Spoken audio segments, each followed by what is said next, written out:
Following on from the last video, our patient Nadine wanted to share a few thoughts coming from her heart, and I believe that these thoughts are very appropriate and things that a lot of patients would potentially come across and find a possible challenge.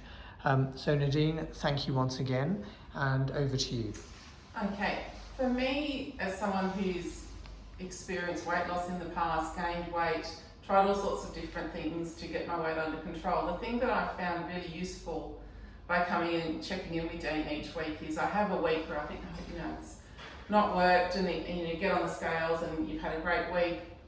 And this week I had a week where I've struggled, and I got on the scales and the actual weight loss on the scales was pretty ordinary.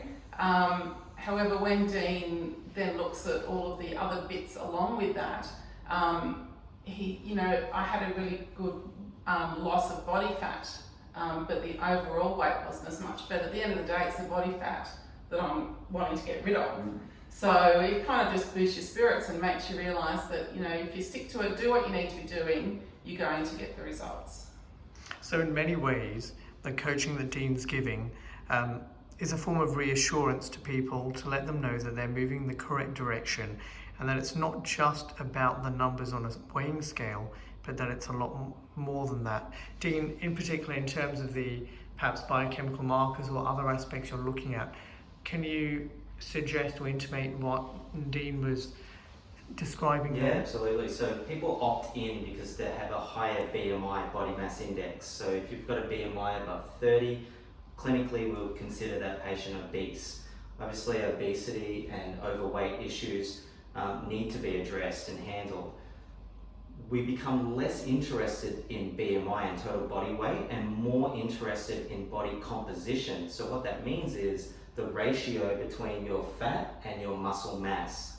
So what you experienced was not much of a change in total body mass. However, you did lose fat, and because of the NAD infusion that we did last week, there seems to have been somewhat of an anabolic effect on your muscle as well. So we can look at where that ratio is at, and you lost fat, yes, and you gained a little bit of muscle as well. So it really does empower patients to see the reality, the measurable reality along the way. So you're not left to the decisions that you make up about your journey that may be emotionally driven.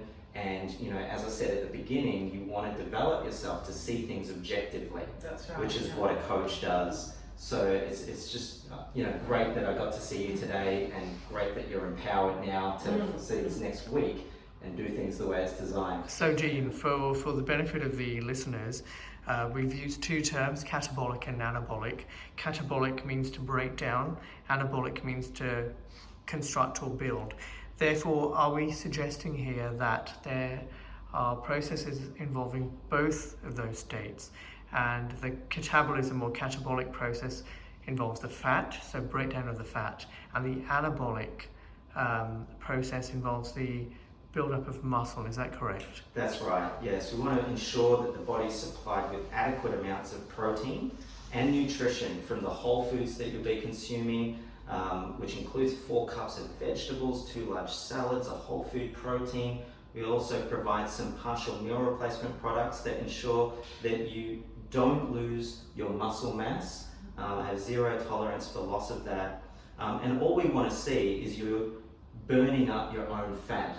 And of course, this is without the requirement of strenuous exercise. We literally turn your body into a fat burning machine. So otherwise, you're going to be burning too much carbohydrate, and if your body can't access your own fat stores to use as a fuel, your brain will always be craving sugar. And here in Australia, unfortunately, we overconsume sugar. The average Australian consumes about 42 kilograms of sugar every year. And this is the major cause of the issues that we face today in terms of overweight and obesity, where 2/3 of the adult population are in that state.